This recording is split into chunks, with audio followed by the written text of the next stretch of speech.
guys, welcome back to Sabers Forever. I'm John. Today we're going to be going over the Blaster Factory IB-94, more commonly known as Din Djarin or the Mandalorian's blaster.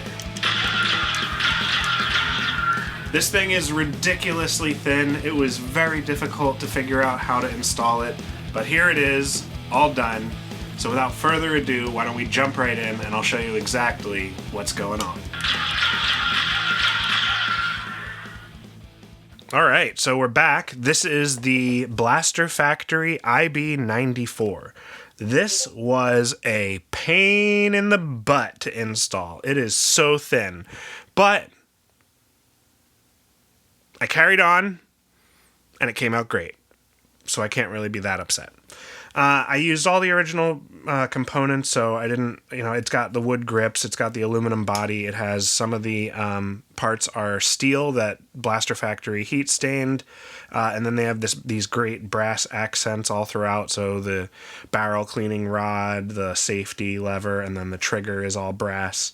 But these components that are heat stained, they're all steel. This was so fun, actually, to problem solve and figure out how I was going to do it. I took my time with it. I had to get a little creative because, this barrel was solid. There's no room for wire path anywhere, and so I had to figure out how I was going to route wires and make everything fit. The components are, we have a 9 or an 8 neopixel ring in here in the barrel or in the muzzle, and then we've got the speaker. This is a 25mm speaker. We have a brass tactile switch underneath the trigger. We have a brass tactile switch under the hammer as the auxiliary. We have a 1.3mm recharge port, and that's it. Oh, the Proffieboard's in here. Batteries on this side. Now, I can show photos of all of that as I've been explaining things. This was definitely a challenge, and I had to run wires from here and down and into the body, and this whole track here is kind of hiding wires. You can't really see them once it's all assembled. I did a good job. But this was a lot of work. It really was. The price might reflect me not wanting to do this. Again, I am sorry for that, but it is not a fun install. And there's a lot of modifications that need to happen. Usually with blasters, they're not designed for electronics. A lot of the ones that I install are airsoft or just solid pieces of aluminum. And yeah, you guys are like, do it anyways. And I'm like, okay. And then it takes a long time and I get backed up with work. But then I get to present something really cool. So this has been a lot of fun. The speaker, I actually popped this steel piece off, and there's a little 3D printed bit underneath that I don't know if you're going to be able to see it. But underneath of it, it's just sitting a little bit higher, and there's air holes for the sound to get through. It's sound venting.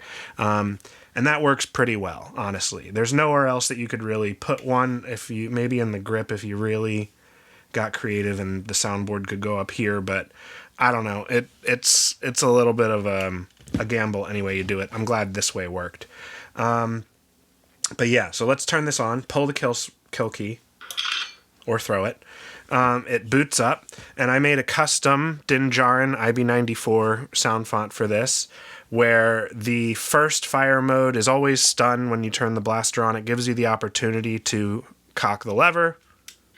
So you get a nice when you go change modes, you get a nice little hammer cock. And then now we're in regular fire mode.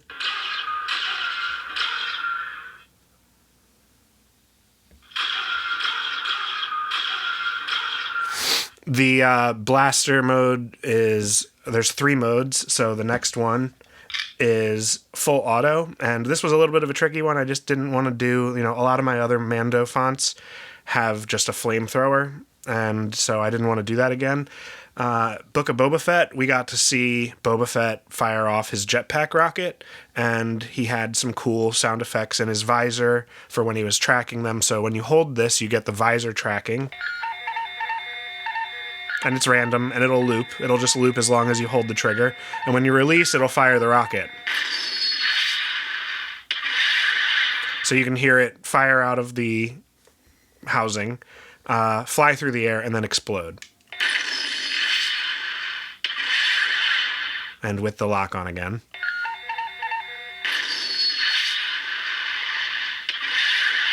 And there's a few different variations of the rocket firing out of the jetpack. The first stun mode, I'm not sure if his blaster even has a stun mode. He sure didn't use it in the show, so I didn't bother trying to put a stun on this. Wanted to do something a little different. Since this is really a Din Djarin Mandalorian font, I decided, you know what? Let's just do the Amban blaster, or the rifle, sorry. That thing is badass. So the reload sound effect, which you get by holding the hammer down, is the Amban Rifle. Maybe I'm saying it wrong. Ambient? I don't know. You guys can tell me in the comments. But you know what I'm talking about. His crazy, awesome rifle with the fins on the end. Anyways, that's the reloads or power-up sound for his rifle, and then the fire.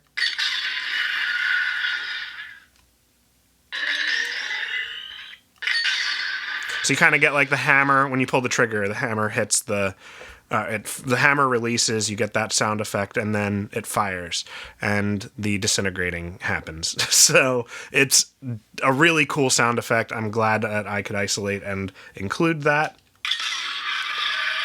And yeah, really cool. Hit it one more time, brings you back to the original fire mode. And then this has like all of the other blaster sound fonts on here. You can go to the next one by holding the auxiliary for 1 second and releasing. Make sure you secure the airlock. Prepare the escape pods. Now we're in the DH17 sound font.